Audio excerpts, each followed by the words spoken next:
Hello, everyone. Welcome back to Blue Devil Beat. I'm your host, Ranjan Jindal, here joined by my co-host, Caleb Dudley. How are you, Caleb? I'm good. It's a sad Sunday here on campus for me. Yeah, it's a wild Sunday. Caleb's sporting his Hornets hat right now. 9 games in a row. Not to be lost in this conversation is the fact that the Con Knippel-led Hornets True. balanced winning. Anyway, we're not talking about this today. On this episode, we're going to be talking about, obviously, the big news, the elephant in the room that happened. Duke going to the Dean Dome, losing in heartbreaking fashion, but in an electric game, electric atmosphere. North Carolina came on top 71-68 against the Blue Devils. I was there covering, so we'll unpack that, talk about what happened there at the end, and yeah, a crazy rivalry game that really lived up to the Tobacco Road rivalry billing. Then later in the episode, we're going to be joined by men's and women's lacrosse beats from the Chronicle to preview their season. Also, three-time guest Griffin Barfield from the Clemson Tiger Sports Illustrated to preview a Valentine's Day matchup between Clemson and Duke men's basketball next week. Yep. And then finally, Dr. Javier Wallace is going to join us, and Caleb is going to talk to him about an upcoming documentary on CV Claiborne, Duke's first African American basketball player. So that is going to be super exciting. We have a jam-packed episode today here for you. Yeah. First, this podcast is brought to you by Duke Stores. Support your favorite Duke team. Duke Stores is home to the only collection of merchandise brought to you straight from Duke University. Go to shop.duke.edu for all of your Duke merch. All right, let's dive into this North Carolina game here. So first of all, I just want to say, electric atmosphere. It was such a crazy time, and you know the crowd pop at the end there with the Seth Trimble three was crazy. So for those who, maybe weren't keeping track of the game, what happened was with 1 second left, Duke and North Carolina were tied at 68. Duke was in control for the majority of the game. North Carolina hit a couple threes late from Derek Dixon and Henry Vasar. And then last play of the game in the right corner, Seth Trimble, 4-year veteran from North Carolina, knocks down a three to essentially win the game. There was a premature field storming. And I do want to note before we dive in, that head coach John Shire made a point in his press conference to start out by talking about how one of his staff members was injured, punched in the face, and some other players or people around the team had, some minor things happen around. I don't think anyone is seriously injured, which is a good thing. But North Carolina Athletic Director Bubba Cunningham did come on to apologize about the premature court storming and the danger that it might have caused. But luckily, it seems like everyone is safe, but it just is important, and Shire wanted to note that in his press conference. But anyway, the premature court storming happened, and then the rest put 0.4 seconds left, and then that was just not enough time for Duke to tie the game, but North Carolina emerged in a 3-point win. Credit to the Tar Heels. They played a phenomenal game. I thought both sides played really well. But what did you think about that game overall? And then we'll dive into some specific players and stats.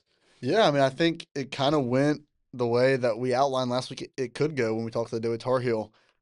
We talked about the front court for North Carolina, how talented they are, and I think we saw that on full display. I think Caleb Wilson especially was spectacular in that game. He's even better than I thought he would play. And you mentioned Vasar, and I thought his second half was spectacular when they started making him more of a focal point of the offense. But we kind of saw what it can be like when Duke, faces a top front court and especially gets into foul trouble, which was the story of the night, I think, for Duke.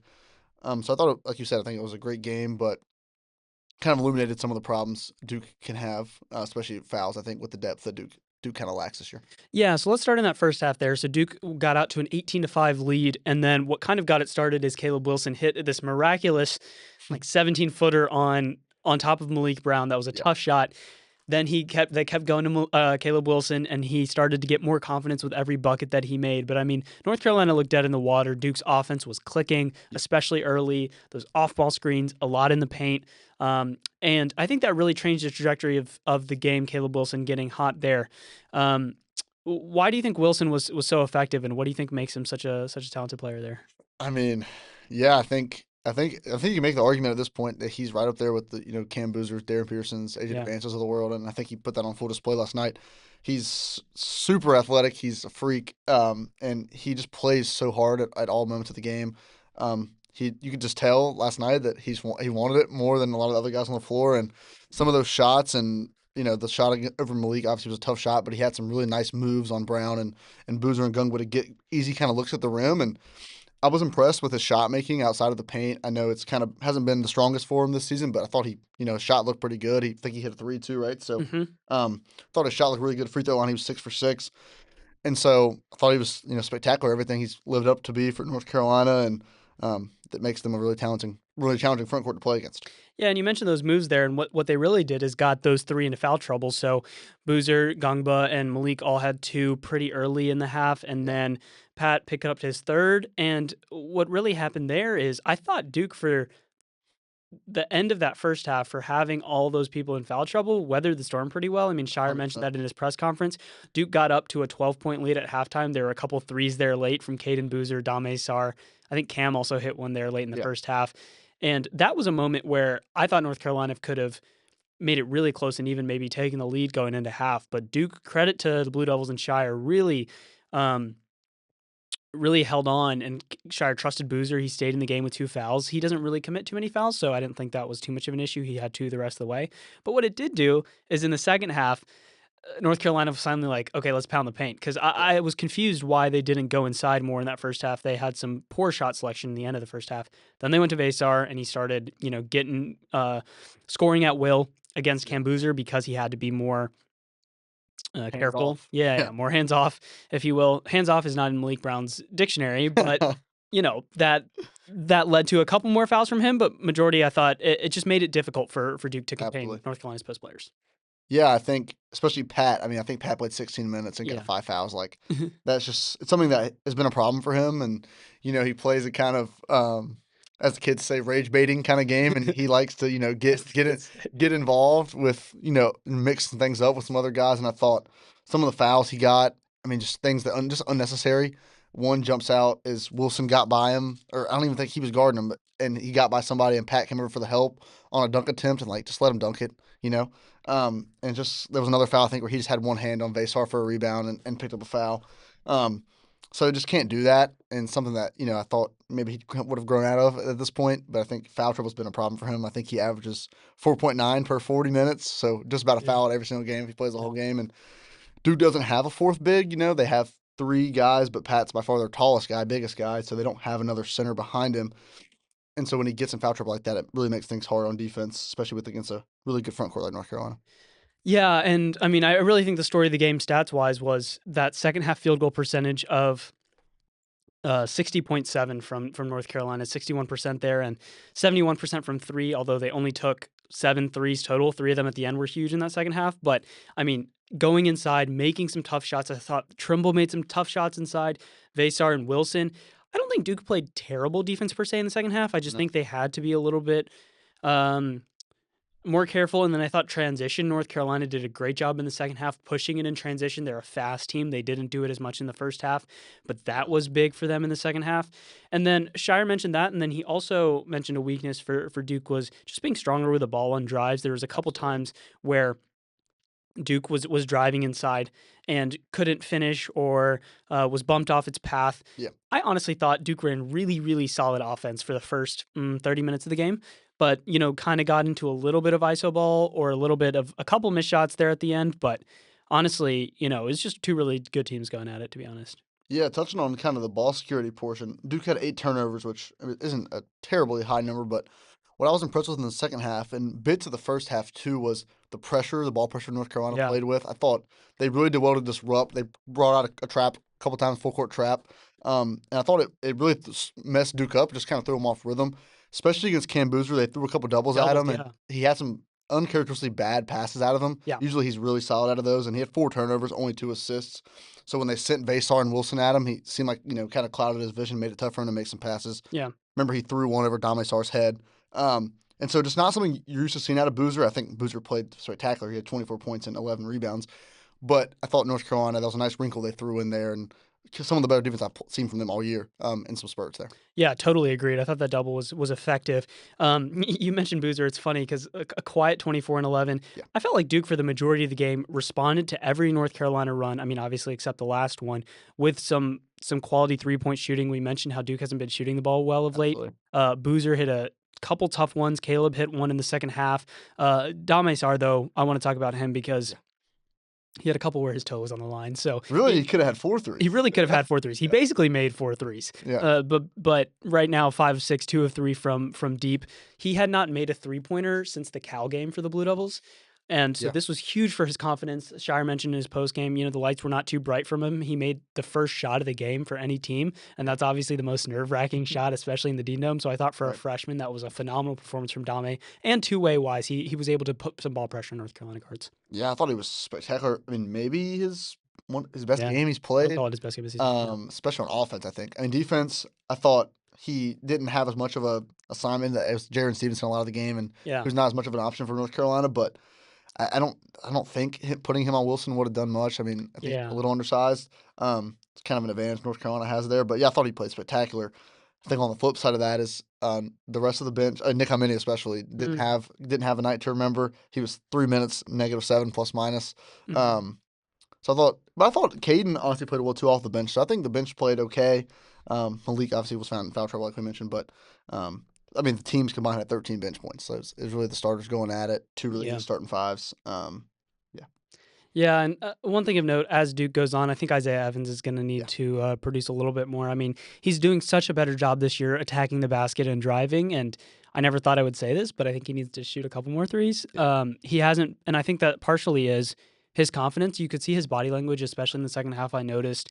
I don't know if you could see it on TV, but he would get really mad at himself when he missed a couple shots and made a couple bad passes, and you obviously don't want to see that from him. And he's kind of having a slump over the past few games.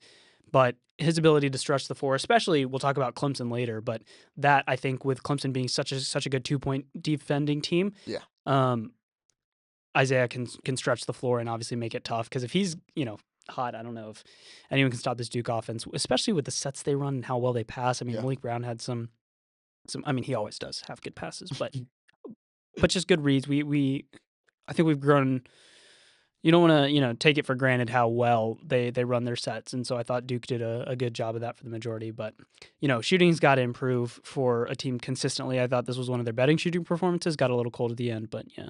Yeah, I thought I would have liked to see Foster and Isaiah take more. I mean, Foster only took 2. Yeah. Isaiah took 4. I think that's, below both their season averages, especially against North Carolina, I think, with how good they are in the paint. But I mean, I thought Duke did a good job getting in the paint. They were at one point in the game, it ended up being 36 to 22 paint points, but at a point Duke was like 25 to 4 or something like that. I mean, they were killing them in the paint, and so I thought it was a really good strategy. Credit to North Carolina. I mean, they played a second half and they got 1 foul against a team that has Cam Boozer. So it was impressive there. I thought, if we want to talk about the last play of the game for Duke, I think they made the right play. I mean, I think you have Cameron Boozer. He's the best player in the country, and you get him a shot from closer from me to you, and I mean, he just missed it. It happens, but I think some of the criticism around that is a little unfounded. I mean, if you don't want to see an ISO play, the last play of the game, I can get that, but it was the best player in the country, and he's got a good look, right? And I think, Shire's done a really good job this year, and we've talked about this, and, Duke's played a lot of close games this year. They've lost 2 of them. And so, yeah, I mean, I think it was the right play. I thought Shire coached a pretty decent game, especially at the beginning, I think was spectacular. Just rivalry game. Yeah, I mean, it rolled out. I don't know what else you want. And North Carolina made 3 tough threes. I mean, the Trimble one was open, but the Dixon one was pretty deep and well contested. Vasar Malik made a little bit of a lazy closeout on him, but it still was a tough 3 that he probably wasn't expecting. And, what do you want? This team is 21-2 right now. I don't think anybody expected 23-0. 2 losses are to North Carolina and Texas Tech. I mean, I think you'll take that. I think the criticism about Shire in close games is a little bit unfair because there's so many games this year where, I mean, we were there for the Michigan State game. That could have been a nail-biter, but it wasn't because of Shire's coaching or late game execution. Absolutely. So if you take, like, the games where Duke wins by 5 points or less, well, yeah, maybe so he loses more of them. But there's games where Duke wins by between 5 and 10, like Michigan State, Kansas, Arkansas, right? So many of these, Louisville first game, Virginia Tech even could have gotten close. Like so many of those games were not close at the end because of how Duke's late game execution. So I think that's a little bit of a biased metric. Yeah.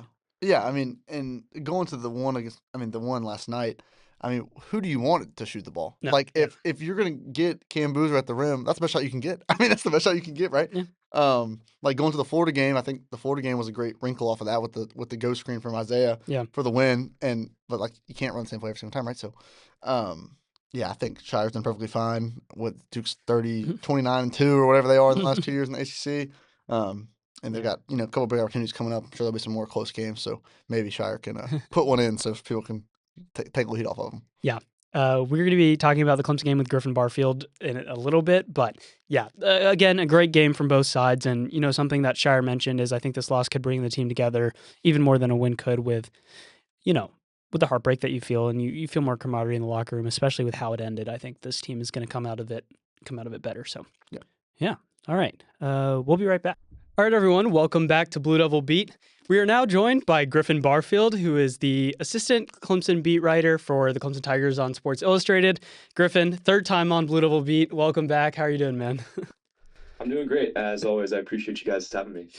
Yeah, of course. So let's talk about what Clemson has done so far. After last night, the Tigers are now officially tied for first in the ACC with Duke. Clemson has a 10-1 record in the ACC. What has led to that 10-1 start, and what has Clemson done so well in conference play? Yeah, I think off the cut defense has kind of been the name of the game. Just with watching this team and how many new pieces that there are, it's kind of just been sticking to Brad Brownell's grit defensive scheme. They're second in the ACC, obviously, right behind Duke by a little bit. But they kind of just turn defense into offense, and anytime they're winning the turnover margin, things turn out to be really well. And they also really hold other teams on scoring droughts. I mean, look at Cal yesterday. They went on a 23-1 run over a 10-minute span. Sorry, a lot of words, but Yeah. that's just something that they're really good at doing. And they kind of just grind you down, especially in that first half. I mean, when they played Miami and SMU, they both had the lowest first half totals over the course of their respective seasons. So they just do a really good job of slowing you down, limiting shots. Field goal percentage is something that they really pride themselves on, and kind of just grinding you down, especially in those late game situations. So it's kind of just led to their success in their 14 consecutive away wins in conference play. Yes, second most in ACC history. Is that right? Yeah. Tied for second most. Behind the Blue Devils. Behind the Blue Devils, yep. Kind of touching on that West Coast trip, I know the Stanford game was a little bit more tense for the Tigers and then a little bit more of an easy win against Cal. Just talk about those two games, what you saw from the Tigers, and how they came out 2-0 on the West Coast. Yeah, of course. Kind of going to the Cal game, they just did a really good job of limiting points. I mean, I think that there was at one point during the game where Cal was shooting 20% from the field. That's just something that Clemson does a really good job of. They limit good shots and they force bad shots. They force those really quick plays sometimes as well. And I think that really benefits them. And then if you go to Stanford, obviously the difference between Stanford and Cal, in my opinion, is kind of the quality, especially with Abuka Okori with Stanford. They weren't really able to stop him, and then you kind of go to the second half and they were able to limit him a little bit. That's something, again, Clemson just does a really good job of doing. They did that with Boopie Miller at SMU, Trey Donaldson at Miami. They weren't able to do that with guys like Whittier Copeland or Darian Williams, and that kind of led to those NC State wins. So, kind of going back to that West Coast trip, they just did a really good job of limiting the playmakers, and they used their defense, and they were able to win the turnover margin at Cal, which helped them win those games. So they're able to win in a lot of different ways. Griffin, one of the things that really changed Clemson was an injury to Zach Foster against South Carolina early in the year.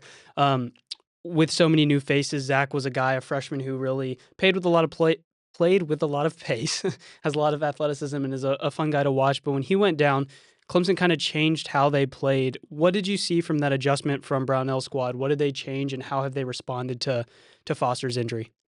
Yeah, and Brownell touched on this a little bit during his injury. They're going to play a little bit slower. Zach brought a different type of speed. You saw that a little bit against BYU and Alabama as well as, they like to play those half-court sets, and then you bring a guy like Zach in, you put Ace Buckner next to him. Those are two slashers that like to get to the rim. It lets you play a lot faster.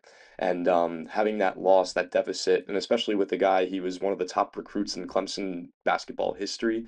This guy was the limit, and was telling other people on the beat, I was like, there are going to be some shots that he wasn't making at the beginning of the year that he was going to make down the stretch. So I think just playing a little bit slower, obviously, that has its benefits and it has its downsides, of course, because it makes you a little bit more one-dimensional. But Clemson does a really good job of playing that one-dimensional type game. And it's really tough to play their game, and not many teams have succeeded with doing that. But Zach just brought a different type of pace that was really helpful to have and kind of a nice little spark plug off the bench, especially as a freshman. Mm-hmm. Yeah. one of the things that I always kind of take away from watching these games, especially with Ranjan, is kind of the scoring by committee that Clemson does a lot of nights. It doesn't seem they have one, go-to guy and kind of just handle business, especially down low with Welling and RJ Godfrey and Nick Davidson. Can you just talk about the sharing of the basketball that Brad Brownell's squad does and kind of how hard it is to scout Clemson when someone that can go off every different night? Yeah, I mean, I was telling you guys before this, you could almost like spin a wheel, and the first two players that you pick could be your prediction, and you could be dead on.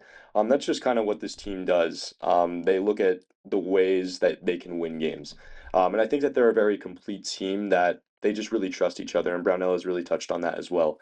Like for example, in this, in this Cal game, it was RJ Godfrey, 13 points. That's kind of very consistent of him.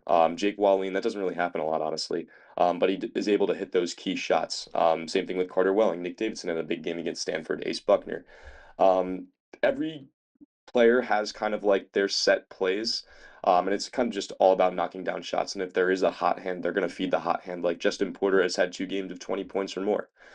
So it's all about that. It's all about who's playing well, who has the hot hand, who has the advantage. And Brownell's going to use that to his advantage. And you see that over different games with different schemes, and it ends up working pretty well.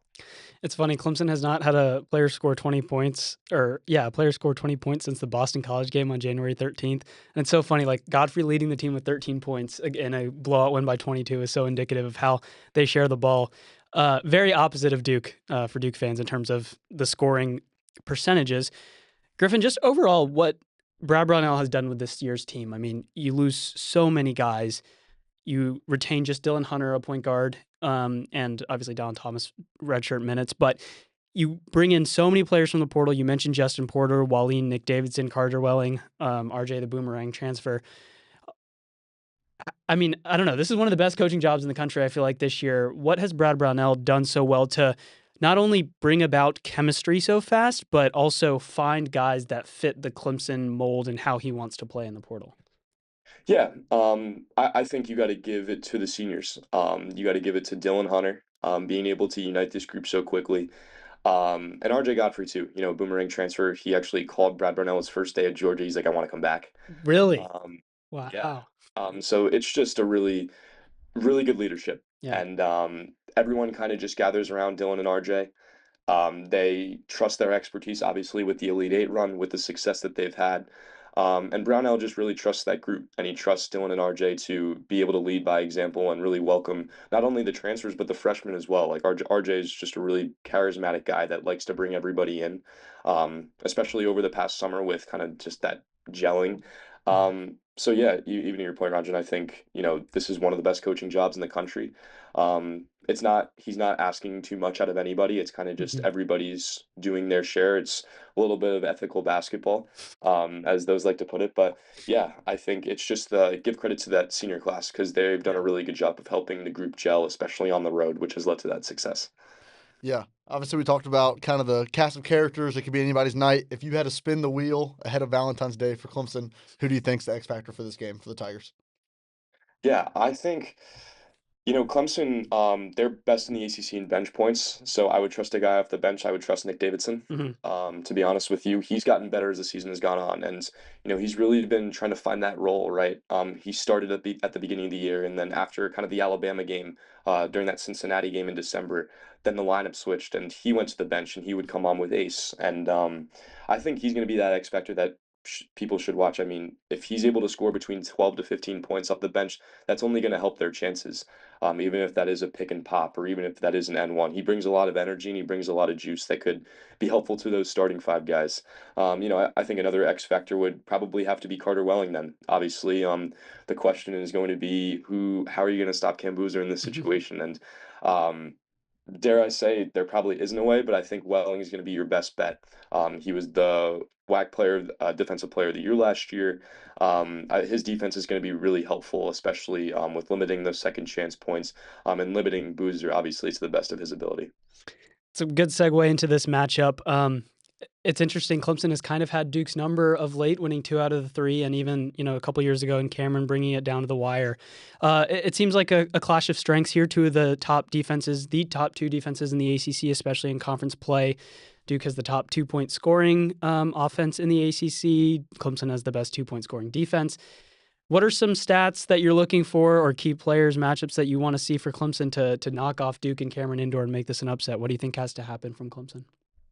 Yeah, I think Clemson have to play a near perfect game. Yeah. But similarly to how North Carolina won, you kind of have to remain in striking distance. This isn't the game that I see Clemson going wire to wire and winning. Like if you're going to win this game, I think you're going to need to have a late run, like an 8-0, 9-0 run, with 15 minutes to go in the game to make it a 5 or a 6 point affair. I think, that's going to be key. I think the turnover margin is going to be the key. Generally, when Clemson is dominating the turnover margin or winning it, they're keeping games closer. They're winning on their own. Mainly, I'm kind of looking at that NC State game. They had, I believe the number was 6 turnovers in 6 minutes, and NC State grew a lead, 12-0 run, and they ended up winning that game. Clemson can't do that. They have to kind of just play some really clean basketball throughout the way. I'm also looking at you can't really have either, obviously Cam Boozer, Isaiah Evans is another notable name. You can't have any of those guys kind of going on really big scoring runs as well. That's kind of where Clemson plays its best half court set. It's kind of coaching against coaching every step of the way. But I think if Clemson's able to keep it within striking distance, maybe, a 4 or 5 point deficit with 3 minutes to go, I think that they could do well. But it's going to be all about who's going to force those turnovers down the stretch, which is typical of the last two contests. I think Clemson had 3 turnovers in the last minute in Cameron 2 years ago. They can't do that. And obviously Duke took advantage and they will take advantage again this season. So just a lot of little nitpicky things, but they just have to play a really clean game if they want to lead with a win. Yeah, it seems like Clemson has really excelled in these close games in the ACC. Well, do you have a pick? What do you think is going to happen on Saturday? Yeah, I think I'm going to be there. I'm so excited. Cameron Indoor is awesome, and I know that place is going to be rocking.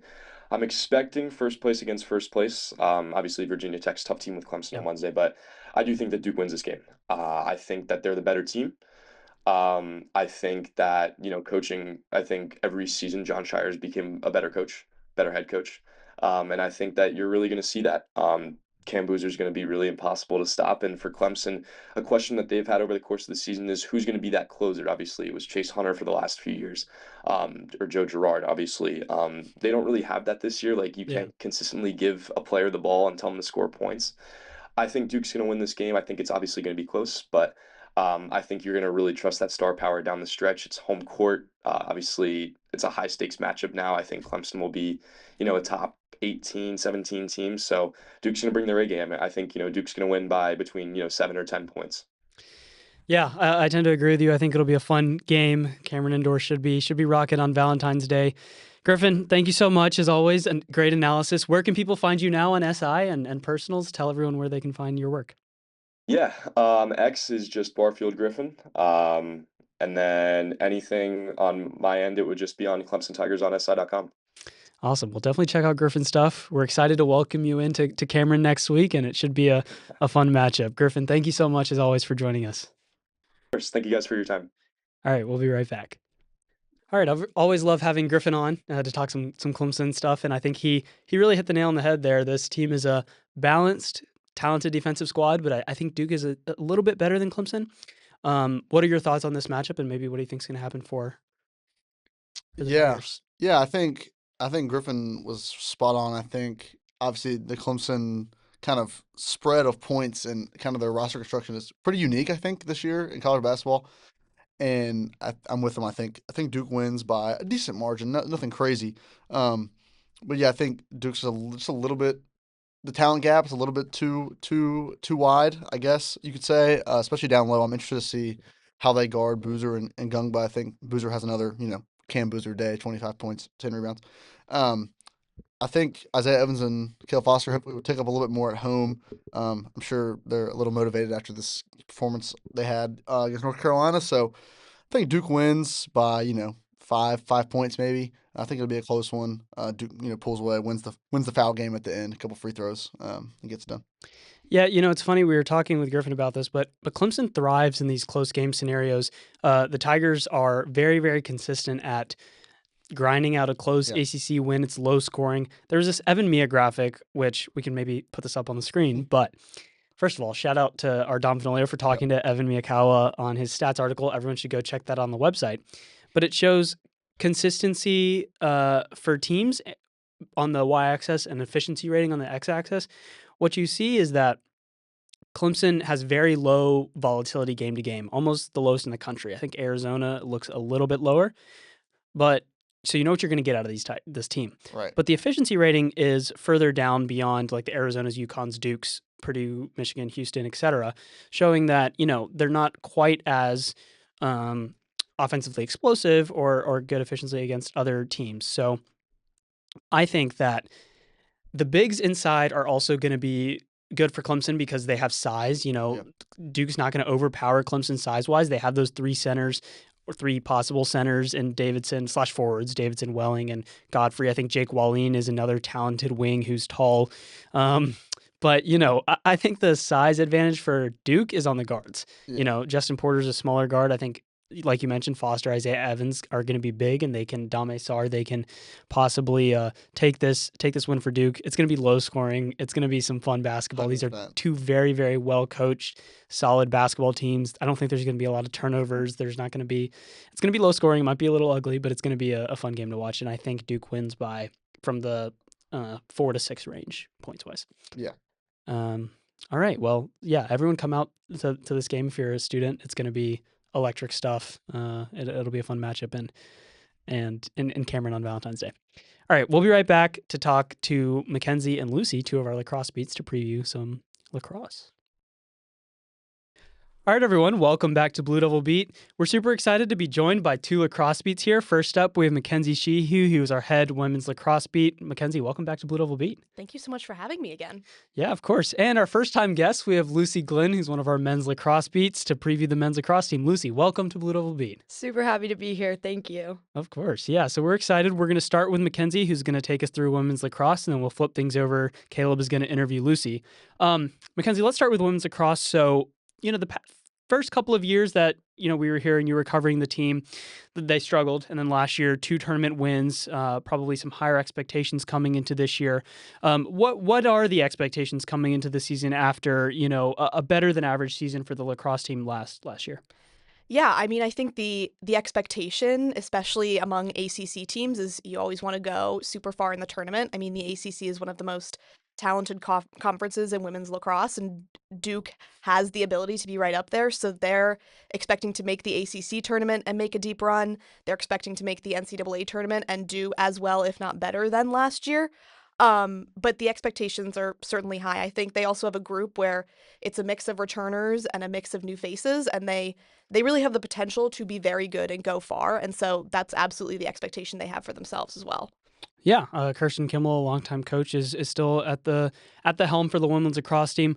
Why don't you take us through a player who's returning that you think is a key notable player to watch, and then a newcomer, maybe a fresh face that fans should be keeping an eye on? Yeah, I think for returners, there's really 2, I would say, that are big. Bella Goodwin for sure is up there. She had over 50 goals last season. So she'll be a centerpiece of the attack. They'll look to her to get points on the board, and she's just going to be a key attacker in every matchup they have this season. I'd also say Ava Pronti, who led the team in assists last season. She will be big in getting the ball in the sticks of the attackers who can score. She's really key in dishing out the ball from behind the goal. And so I'd look for both of those players to be key once again. As far as a newcomer, there's a couple that I would say are interesting.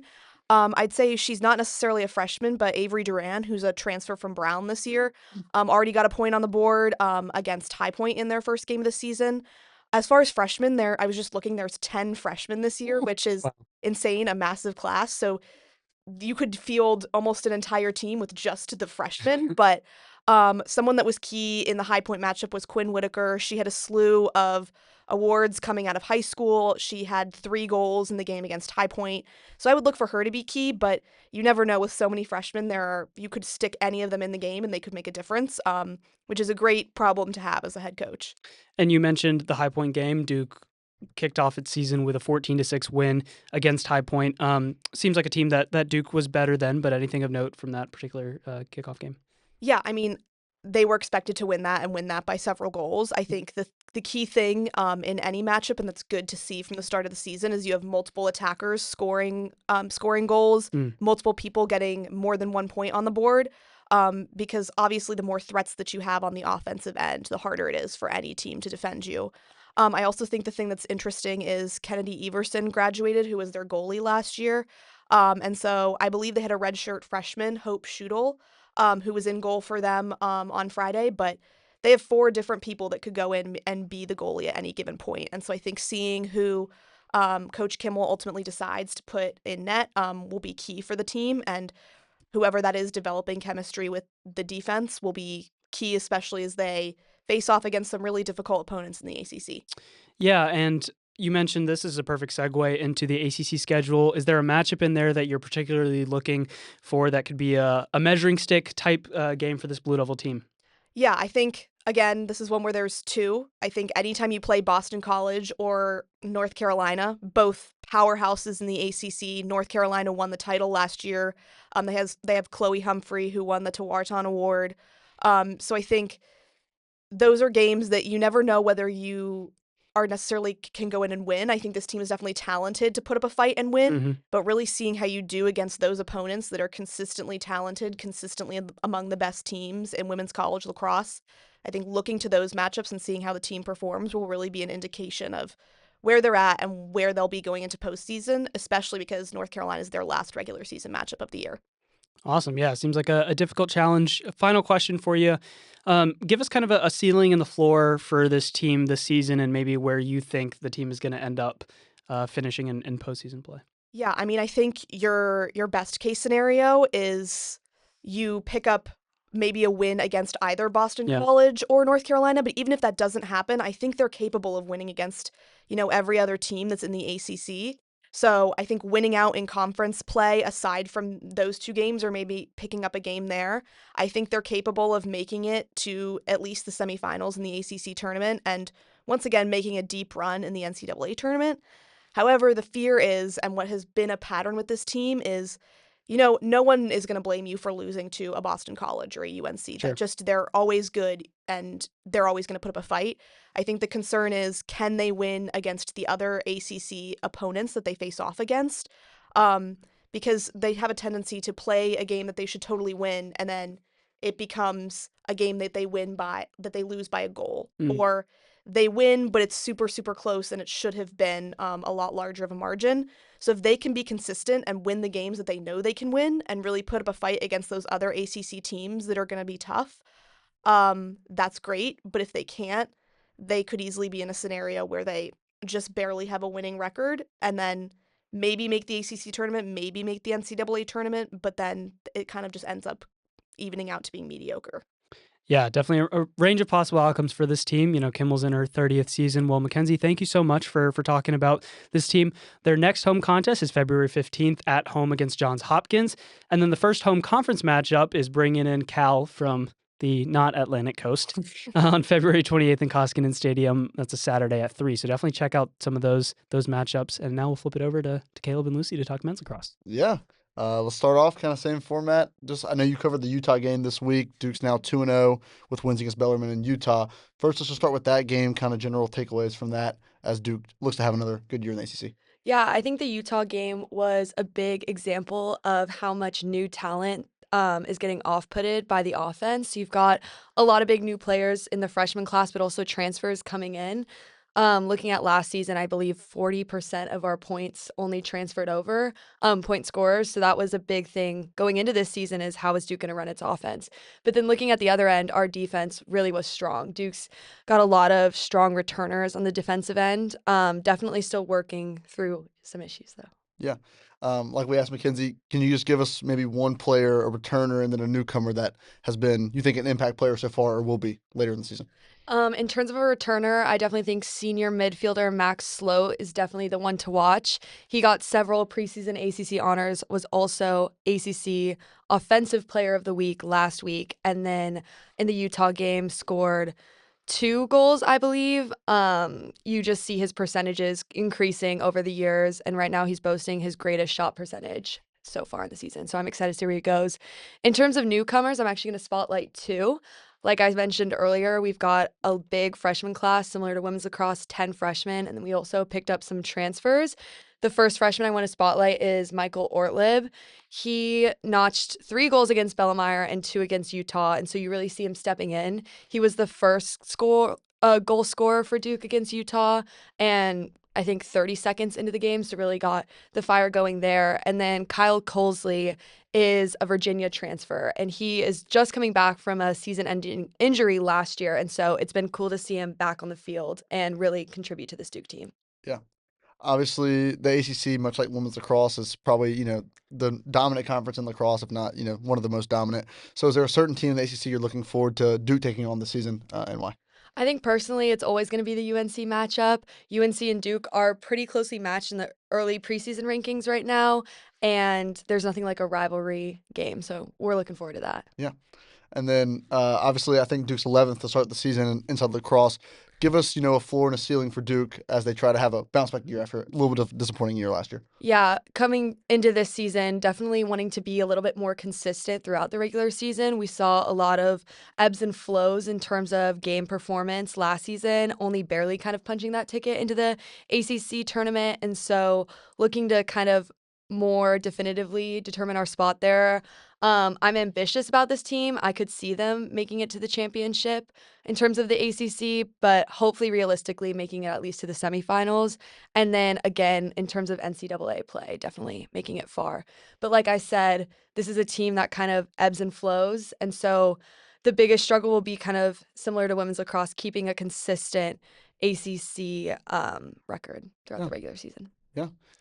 Thank you, Lucy. Duke, there's plenty of opportunities to see lacrosse at home. They've got 3 weekends in a row at Koskinen Stadium, Vermont on the 15th, Jacksonville on the 21st, and then St. Joe's on March 1st. So, yeah, thanks for talking about the men's team for us. Thanks. Yeah. All right, for the final segment here, we're going to have a little bit of a university campus plug. I'm here with Dr. Javier Wallace, postdoctoral associate in Department of Education. Here to talk about an event that's happening on campus that I am working on. So, Dr. Wallace, why don't you just tell us a little bit about kind of the event, what it is, and who it's about, who it honors? Yes. Hey, Caleb. Glad to be here. Thank you for the invite. And directly about the event, we've been working for a couple years now on the project about Claudia C.B. Claiborne, Duke's first Black athlete and a member of the Blue Devil men's basketball team. And so that has now transformed into a short film. It's 16 minutes called CB Power to the Player. It's about his life and his impact here at Duke. We couldn't get everything in there, of course, because it's only 16 minutes and he did so much. But on February the 11th, on Wednesday, we're having the first Durham-wide screening and event here at the Nasher Museum from 6 to 8 p.m. And it's going to be great. CB Claiborne will be there. He'll be in conversation with Coach Chris Carrawell, the assistant coach for the men's basketball team. We have students like yourself who have participated and who will give remarks at the event. Other students from classes that I've taught that have come up with these different creative works to tell the history of 60 years of Duke having Black athletes, primarily through the lens of Dr. CB Claiborne. So that will be the event. We'll have students from Danville Public High Schools, which is the high school system that Dr. Claiborne went to in Virginia before he came to Duke in 1965. So it's going to be a great event. We are at capacity at this moment and super excited to see it come all the way to fruition. Yeah, I'm also super excited. Obviously, we've put in a lot of work behind the scenes. Can you just talk a little bit about what CB's legacy means for people that maybe aren't familiar with Duke basketball and the development of the program to where it is today? Of course. So, again, CB Claiborne, he's the first Black athlete at Duke University. He was a member of the men's basketball team 60 years ago to the academic year that we're in right now, 1965-66, was his first year on campus, and he premiered on the freshman team because at that time, basketball in NCAA was varsity and freshman teams. And so we don't have that set up anymore in collegiate athletics, but this was his premier season when he came to Duke, and he did great his 1965-66 freshman year playing on the team. But the larger significance of Dr. Claiborne here at the university and beyond is, let's just look at Duke men's basketball team. It is literally one of, if not the biggest, college basketball brand in the world. And that comes from somewhere. And that somewhere, of course, is the origins of the program itself. But the program has a lot of black players, and we're just being honest about the situation. And in fact, all of the NCAA men's championships, 5 that Duke has won, all of them have featured black players. And so this place was once a place that excluded black students and black players from competing. And so if we're just to look at what has happened over the 60 years, and if we're fortunate enough to be in a position to be in contact with somebody who initiated what has become greatness, expected greatness, anytime that Duke takes to the court, I mean, I think it's imperative to us to really sit back and honor, and more than that, and then him just being the first black athlete here on campus is what he did when he was here, in addition to playing basketball. I mean, we could go down the academic route. He was extremely smart. But then more than that, he was also an activist. He was involved in the legendary 1969 administrative Allen Building takeover that fundamentally changes the university, secures higher wages in collaboration with black staff on this campus, support his community. He's doing public demonstrations, missing basketball games, missing practice because it's something that he believed in. And that's why he just gives us a great time to stop here at Duke and honor and recognize how do we get to this point and who helped us get here. Yeah. Obviously, you mentioned we're at capacity for Wednesday, but can you just talk about some of the places people can learn more about CB if they wanted to, and then the movie itself? Of course. So you can jump on, if you want to learn more, come to our page, cbclaiborne.com, and it tells you, you can see the trailer for the film. And that's great because you can just see the trailer of the film. And then also on our Instagram page, you can learn more about the stories that we put up. I'm doing a lot of writing. I mean, currently in the early stages, don't get too excited, y'all, but currently in the early stages of writing out the book. That better tells this history and story, because there's unfortunately currently not too many places that you can get a deep dive right now into his life, his contributions, his experiences. But of course, we'll have a replay of the event for those of us who are not able to make it. But I think the best place to start right now is just jumping onto our page, cbclaiborne.com, to learn more and get access to all the things that are available. Yeah. Well, Dr. Wallace, thank you so much for coming. If you have a ticket on Wednesday, we're looking forward to seeing you. If not, make sure you check it out on socials. Very timely honoring of Dr. Claiborne and his legacy as Duke has another great season. Great. Thank you, Caleb, for your participation and for the invitation. All right. Wow, what an episode we had. Phenomenal stuff from thank you to Dr. Wallace, thanks to Griffin, thank you to Lucy and Mackenzie. What a week we've had, and we did not mention this earlier, but Duke women's basketball with a big win against Louisville Thursday night, a 59-58 win. I'll let you talk about what you saw from that game, but the 14th straight win for the Blue Devils and Kara Lawson squad, and what an impressive road victory for the Blue Devils. Yeah, I mean, I thought it was a super entertaining game. First of all, I thought, right at the end there, it got a little worrying when, Taina Merritt went off her foot, and then Louisville went on the break, had free throws for a chance to tie the game, and Amani Berry missed the second end. But yeah, I think, they keep developing. I think everyone keeps growing into their role for the Blue Devils. I think Robbie Nelson keeps coming along. She had 9 rebounds and 13 points in this one. And, Toby Fournier obviously had 15 and 9. She's been great all season. So yeah, I think they just keep developing as a team. They're not very deep, but they're getting it done with 7, kind of like the men's team. And so it's like a broken record at this point. They just keep winning. They're up to 12-0. In the driver's seat for the ACC with a big stretch of games coming up here for Kara Lawson and company. Yeah, I mean, you said it perfectly. I think this team is riding with 7 right now. Jaden Donovan is still out with a head injury, and Emily Skinner redshirting. So unfortunately, that did cause, I think, a little bit of fatigue, especially down the stretch. Yeah. That's when Louisville was able to cut in. I think Mare got tired with 37 minutes. I mean, Riley Nelson played 40. That's phenomenal conditioning from her after coming off the ACL. But this team has found its defensive identity, and I think they're running their sets much better on offense. Nelson's been huge. The three-point shooting ability of Wood and Roberson has really stretched out the floor. And I think Toby's even shooting a couple threes. So that's, a completely new dimension to her offensive game. But a great win against a team that's deep, a team that has a bunch of talented guards. So I really was thinking that Louisville would be a challenge for Duke, and it was. But I think Duke was was prepared, and I think Clausen coached them really, really well. So congrats to that. And then this Sunday, a matchup against North Carolina, and these Duke North Carolina women's basketball games are always close, always ugly, always in the 40s or 50s.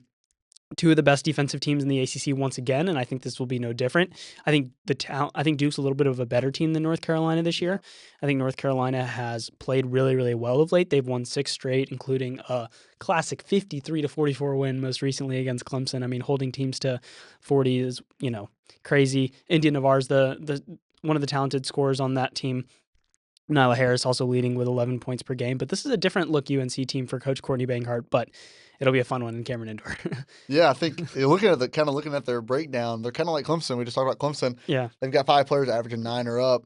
And so, the highest scorer is 11 again, what you mentioned, Nyla Harris. So I think it's super interesting. There's no Deja Kelly. There's no Alyssa Utsby, so it's a different look for the Tar Heels. But, yeah, I think, Duke's probably going to be favored by a decent amount. And it should be a super exciting game.